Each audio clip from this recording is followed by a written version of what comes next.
Thousands of runners and walkers took part in June's record-breaking Lawyers Have Heart 10K, 5K, and Fun Walk.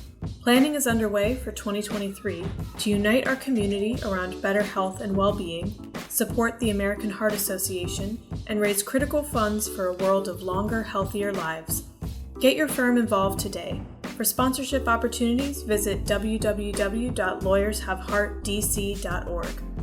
This is not just another finish line. It's a movement for the health and well-being of us all. We hope you'll be a part of it. Thank you to all of our sponsors, including Harity & Harity LLP. Welcome to Brief Encounters for another 50th anniversary episode. This year, the DC Bar turns 50. Since 1972, the DC Bar has been setting the gold standard for legal excellence. Join us as we commemorate the trailblazing accomplishments and ideals that have shaped our history and define how we can continue to raise the bar for the next 50 years together. Visit 50years.dcbar.org to learn more. Today's topic is on leadership, featuring guest speakers Charles R. Lowery Jr., DC Bar President-Elect, in conversation with Leila Bham, Steering Committee and former Chair of the DC Bar Corporation Finance and Securities Law Community. Thank you, Brittany, and welcome to this episode of Brief Encounters. My name is Leila Bham, and I serve on the Steering Committee and am past chair of the DC Bar's Corporation Finance and Securities Law Community. As we celebrate the 50th anniversary of the DC Bar, we can't help but look back and think about how much has changed in the past 50 years. Throughout it all, we've had great leaders to guide us, making sure we uphold our mission and the principles of our profession while adapting to our changing world. Our guest today, Charles Lowery Jr., will be taking the helm of the DC Bar as president in 2023 and leading us into the next 50 years. Throughout his laudable career, Charles has led multi-stakeholder efforts and served in many capacities for the DC Bar, including on the Board of Governors and as co-chair of the DC Affairs Community. In today's podcast, we'll hear what tips and insights on leadership he can share with us and get a glimpse of where he'll be taking the DC Bar next year. Charles, welcome, and thank you so much for being here. Thank you, Leila. I'm happy to be here. Thank you for the invitation. First of all, congratulations on your election. In just a few words, what does it mean to you to become president-elect of the DC Bar in this 50th anniversary year? Well, I am particularly honored and happy that my message resonated with DC Bar members, that I was elected as DC Bar President-elect, following in the footsteps of a good friend and colleague, Ellen Jakovic. And I believe that really I see the bar as a place for all lawyers to come together. They're being licensed by the DC Bar, and there are so many opportunities to involve themselves in bar activities. And so I believe, Leila, that I want to continue the great leadership of previous bar presidents. But I also want to, when I look back at the vast list of the 50 previous presidents and their occupations, what they did, I see room for a different approach. And my approach, as you look at my background, has been in particularly in consumer protection and advocacy area, civil rights leadership roles, working with government, DC government and federal government. So I see my legal experience as being some that other presidents didn't have, and hopefully I can draw upon those experiences to bring the bar together, to involve our members more, and to just continue this 50-year tradition into the 51st, 52nd year. Terrific. As a leader within DC Bar's communities, I'm especially proud that you'll be bringing your experience from communities back to the board. You'll be leading over 100,000 members of the bar across so many disciplines. And bar membership can mean different things to members, whether they're in solo practice or at a firm, in government or in-house, whether they're just starting out their legal careers or retiring, and whether they volunteer in pro bono service or in their fields through communities. The DC Bar also has both mandatory and volunteer parts to its membership. So what will you bring from your prior bar service to this presidency? And specifically, Charles, I know this is a tough question, but how will you keep engaged with all 100,000 of us? Are there different approaches to leading a volunteer group as opposed to one at work? And do you think that as president, your leadership style will have to change? That's a great question, Leila. All your questions so far have been very interesting and make me to really ponder and think. I think that my bar experience, particularly, I loved my bar experience with the sections before communities. With the DC Affairs section, I met so many different people involved in the practice of law. I was particularly concerned about how the practice of law and what happened in the District of Columbia. That was an exciting jump off point for me to be involved in the DC Bar. I then ran for election as DC Bar Treasurer and was able to serve as treasurer before being elected and serving as 2 terms on the Board of Governors. But I see that the bar has changed a lot since my time on the Board of Governors. I think it's grown, it's expanded, the services that are provided. So while I think I have a lot of experience from that, I believe there's still a lot for me to learn. And what's great about the president-elect year is that you get a chance to see the current president in action. You get a chance to see how things work. Some organizations have sort of a 1-year term of presidency, right? So you're in and then you're out. By the time you've learned a lot and can progress, you're finished. I like the president-elect and president platform or program here in the DC Bar. And so I think that for me, I will draw on my most current experiences, Leila, that being with the Communities Committee and helping to lead the DEI initiative. And I want to particularly thank you and also members of the Corporations, Finance, and Securities Law Committee. I'm a member of that committee as well, but I found that that committee really helped lead the bar in this DEI effort. Deanna Dow, is a member of our committee and an active member of your community. Has been such an instrumental part of our initiative. So I really want to take what you all had done working really in communities, what we did with the DEI toolkit that we've prepared, and really follow. I believe that our current president, that Ellen has a commitment towards that initiative as well. We'll be able to build on the DEI and accessibility issues within the bar, and then sort of outside the bar. How can we send a message throughout the DC Bar community? So that's really important to me. I think the other part that's important is the young lawyers, new lawyers coming into the bar. What value can we bring to them as bar members, in addition to just paying their dues? So I cite the example of my son, who I have 2 granddaughters. He's busy, he's working, his wife's a lawyer. When I talked to him about running for office and all, his involvement with the bar was pretty minimal, right? Yet he's the kind of person that is the future of the bar. So we need to make sure we reach them, involve them, and continue to work with them.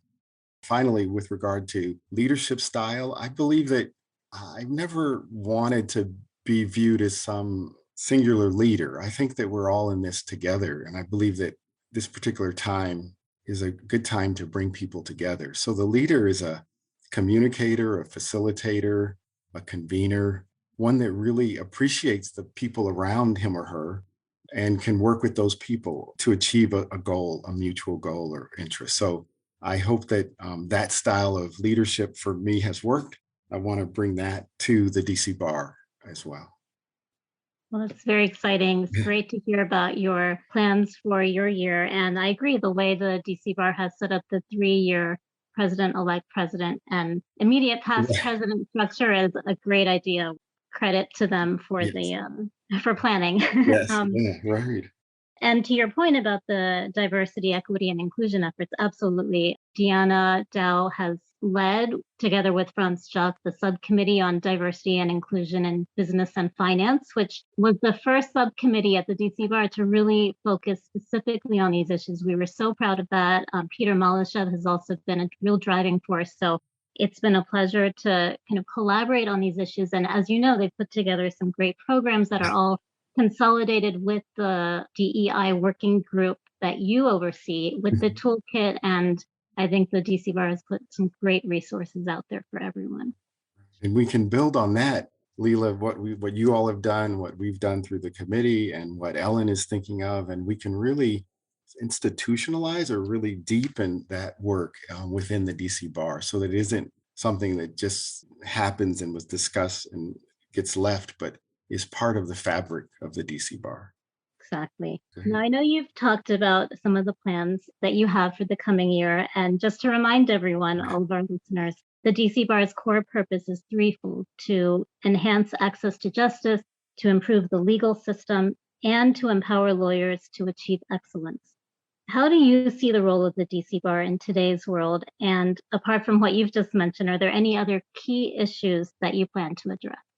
Yeah, in looking at the bar's purpose and mission, and you delve into it, Leila, it's a lot there. So I think I'm gonna kind of stick with the enhancing the access to justice. My work as a legal services attorney in nonprofit areas, I really feel such camaraderie or a connection with the Washington Council of Lawyers, the Consortium of Legal Service Providers. So the Access to Justice Commission, whatever we can do to build that is great. Improving the legal system is important, I think, in this DEI work that we'll be enhancing and working on. And then I think I go back to young lawyers and how some of our surveys show, and naturally, maybe the farther you're in your career, the more time you may have for volunteer activities because you're more established. But we want to reach those younger lawyers or new members of the bar, whether they're young or old, to really bring them into the fold a little sooner. So I think those are really my key things. But I was going to say that I'm formulating this too. Like that year we talked about gives me a chance to see, well, where are we and where are we under Ellen's leadership and how can I build upon that? So I hope to have more maybe to talk to you if we do this again sometime later. Yeah, I love to do that too. Yeah. But early outreach, that is really an important part that you're highlighting, I think. Let's shift gears now and talk about the context of practicing leadership. I think we can all agree that the world has changed a lot over the past 50 years, but also things have changed quite a lot even in the last 2 years. So many of us are now working from home with a virtual or hybrid presence. The days of calling your team to a meeting room, stopping by their offices, or even stepping out for coffee seem distant. In this new environment, how should leaders rethink their approach to keeping their colleagues engaged and motivated, developing them, and putting their own leadership styles and concepts into practice? That's a great question. I think that one thing that I see is there many of us can lead and also follow. And so I think that I have a view that this is particularly what Charles is doing now as president-elect, but there are others that can do this as well, Leila. And it's important to honor and respect that the ideas and the knowledge that is around and with people. So I guess I'm saying all that to say that I really believe that we have to communicate. One thing that I've learned is in this new hybrid world, right, of that you need to communicate with people clearly. And so a couple of the ways to do that to me are, how do we communicate? Some people like text messages, Leila. Some people like emails. Some people prefer a phone call. How do you really reach people in the most comfortable way, right, for them to respond to you? So the communication method is really important. The delivery, like the fact that you're asking for help and assistance and asking for their interest and their expertise, I think that's really important too.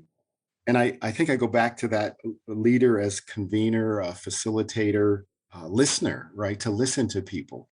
What I noticed on some of my other calls, Leila, is that if you don't call on people on the Zoom call, they'll just be on the screen quiet, right? Like, and you don't know what they're thinking or what ideas they might have. So in a room, maybe you could see that more easily, but you have to be conscious of it on a Zoom or Teams call. So I try to call on people we haven't heard from, right? And see what their thoughts are. They can lead us in a different direction, right? And it's hard also people to know when to talk on a Zoom call, right? Because you're interrupting, you can't see people's physically, right? Like they're next to you, whether or not they're wanting to speak next and you are too.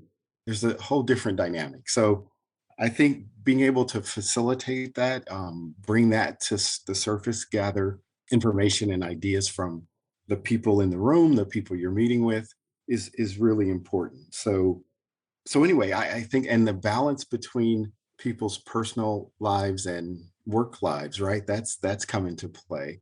How do you understand that and acknowledge that and move forward? And then finally, I was at a conference this past week and I realized with my colleagues who are all over the country, right? And we work virtually.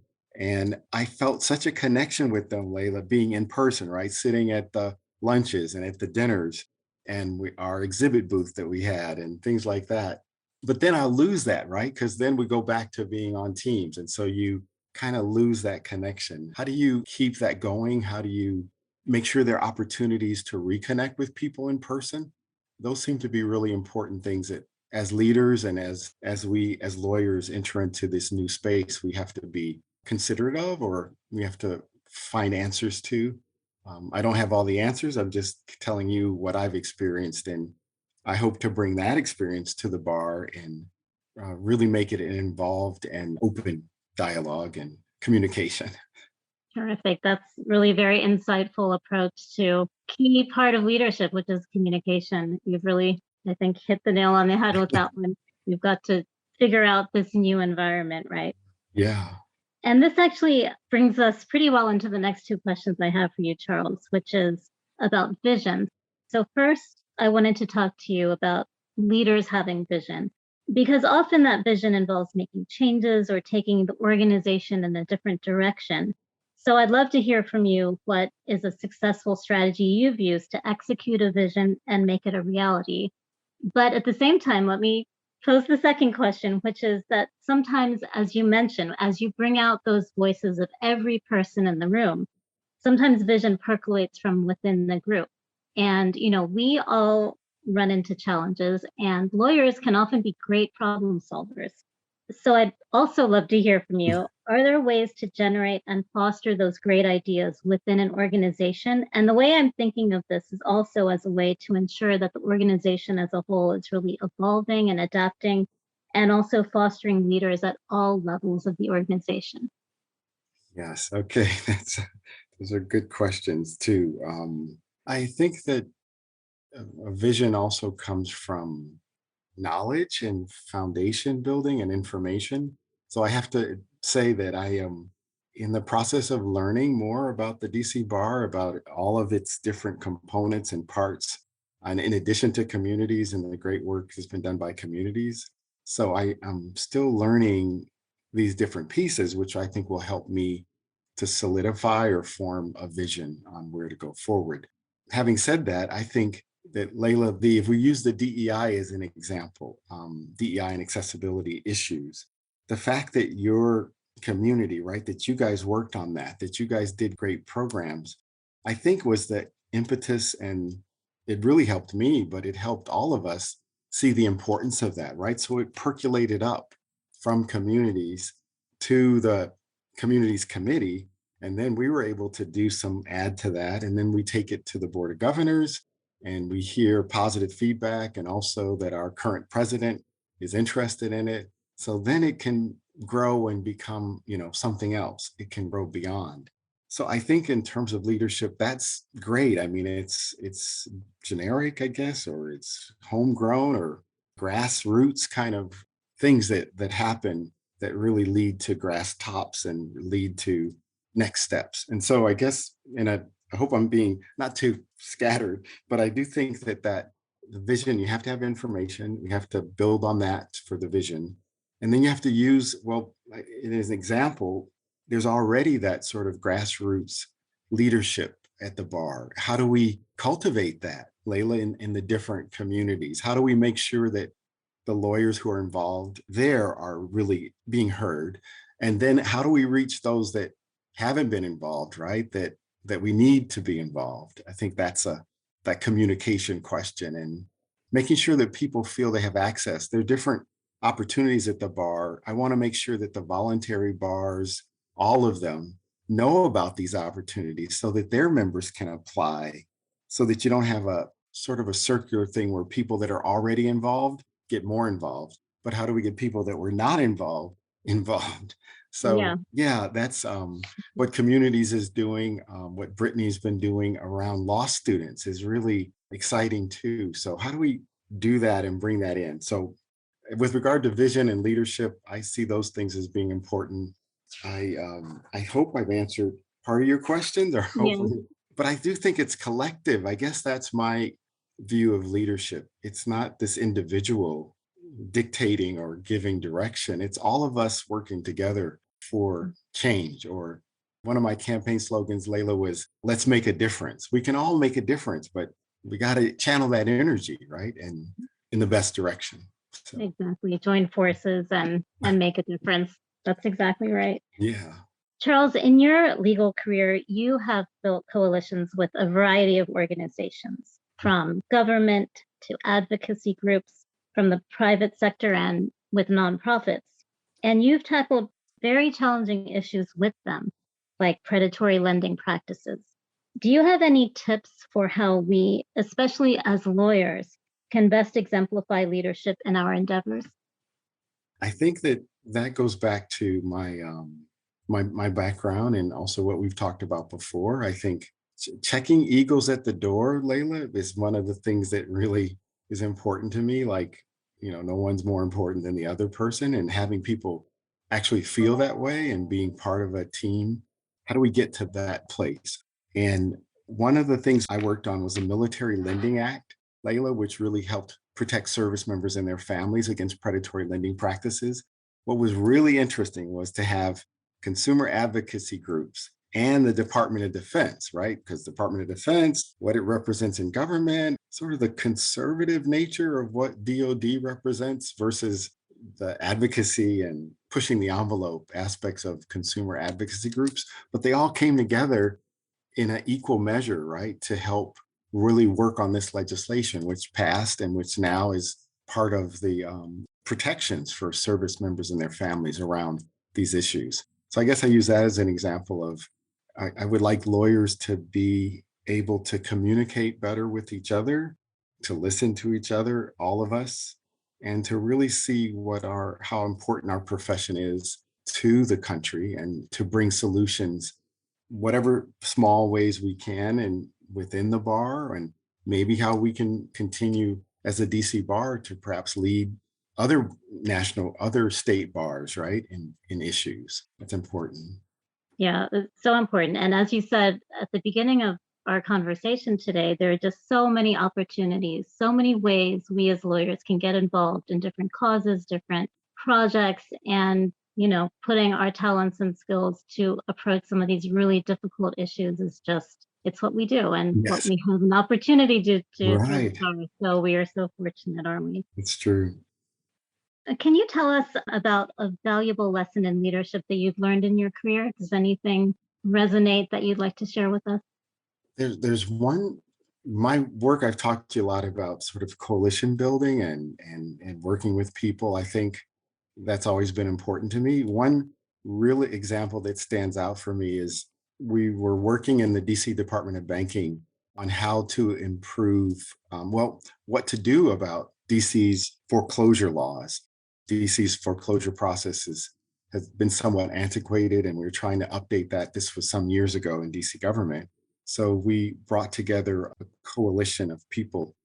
And I think there are two instances where, in working for DC government there, I was chastised by a resident, right? That I had really not listened to them and that I kind of overlooked them in the process. And this resident was a real grassroots organizer and really involved in the district politics around these issues. And he really read me the riot act about how I, representing the DC government administration, had not really listened to him.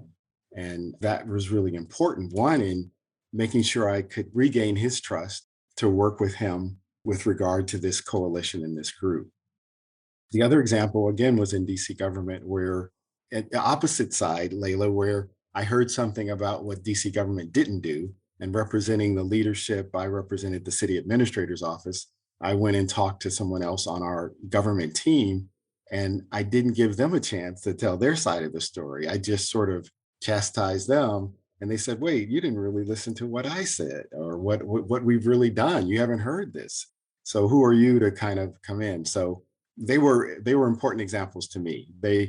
They're small things maybe, but I remember them from years and years ago, that listening to others is really important. And the only way you can lead is to have some knowledge and empathy, right, for all the different sides of an issue to be able to lead others forward. You can't be stuck in one place or believe only one side. So, That's really insightful. I mean, being a great listener, hearing all sides, and bringing people together as a convener, as you mentioned in the beginning. Charles, is there anyone that you look to as a model of good leadership, past or present? And if so, are there traits or skills or experiences that help that person or could help others develop as a leader? yeah, being here in DC for 30 some years and seeing how the federal government, just my own, 2 cents has been so divided, right? And by party. And I don't know these individuals, but I just remember being in DC around governmental leaders like Tip O'Neill and Bob Dole.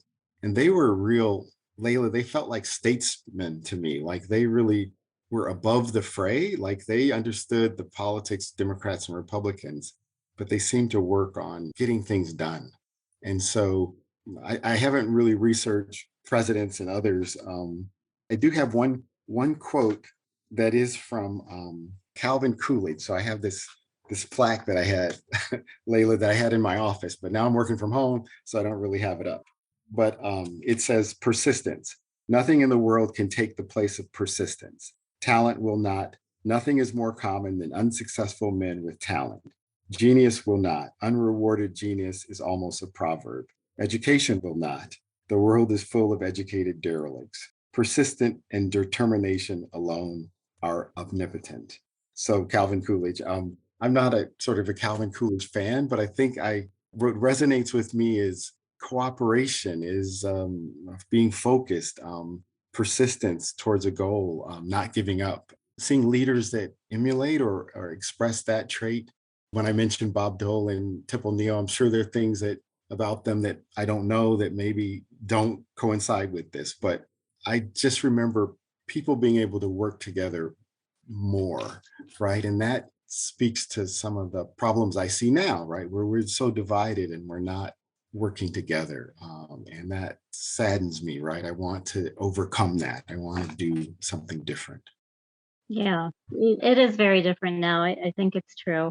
And to your point, in the past several years across the US, around the world, we've actually seen trends towards this kind of increased fragmentation in society. At the same time, we've seen increased attention to diversity. So, how do you think leaders can leverage both of these forces to genuinely bring people together, as you say, as the convener to Right. accomplish goals? Yeah, I think it's a hard road. I was seeing how we're all different parts of different teams, Layla, right? Whether you're part of the lawyer team or maybe your religious background, or for me, I'm a Cleveland Browns fan. I'm a part of that team. And there are lots of issues there with that particular team now. There's so many different groups that we're part of, but it's the cross pollination, the crossing of those interests, or maybe the higher interests above those that we really, as citizens, as people that value others equally, the diversity, equity, inclusion, and accessibility, sort of seeing each other clearly and fully. Those are the broader, higher goals that I would like us to reach. Like, even though we might have teams that we're on, right? They're common interests, or they're, how do we find those? How do we emphasize those? How do we value those? That's how I see where we need to go. And that's what I hope for, right? To see things get done. Layla, one of my things is connecting the dots. Sometimes it's connecting the dots and seeing what those connections are and helping people to see them. And maybe then you can accomplish the goal at hand or where you're going. But we have to see those dots. We have to connect them, and we have to work hard on that. Does Yeah. that make sense? I hope It makes perfect sense, Charles. You've expressed it so eloquently and really explained how, despite all these changes that we might be witnessing, all the challenges we come across, we have big problems and big challenges to tackle. and we can overcome them. Right. We can find our common ground, common purpose, and get things done. Yeah. And I'm really looking forward to seeing that happen. Yeah. I wanted to just say, I hope that I know you're the former chair of the Corporations, Finance, and Securities Law Community, and I hope that Right. you'll be involved and continue to be involved with the bar. We haven't talked before, but I hope we can. Like people like you and what you've done in the communities are, perfect candidates, right, for more involvement in the bar. And I hope that you'll remain involved and work with me, right, as we move forward. Yeah. Oh, well, thank you so much for the kind words and the words of encouragement. The DC Bar has been a great home to me for the past, more than 10 years since we moved back to DC. And there are just so many opportunities, and I'd love to continue to serve in one of the many ways that we have available to us. So thank you, Charles. And on that note, I believe we're at the end of our time. Charles, thank you so much for joining us. You've imparted excellent insights and advice to our fellow members. And as I said, we really look forward to seeing where you'll lead us over the next few years. Thank you also to Brittany Sims, Jess Harris, Pamela Robinson, and everyone at the DC Bar and Communities Office for making this podcast happen. Thank you for tuning in to this special 50th anniversary episode of Brief Encounters. You can find more episodes on the DC Bar's Communities website or wherever you subscribe to podcasts. This episode is brought to you in part by our sponsors, Chat Agents and the American Heart Association's Lawyers Have Heart 10K, 5K, and Fun Walk. To learn more, check out the description for this episode.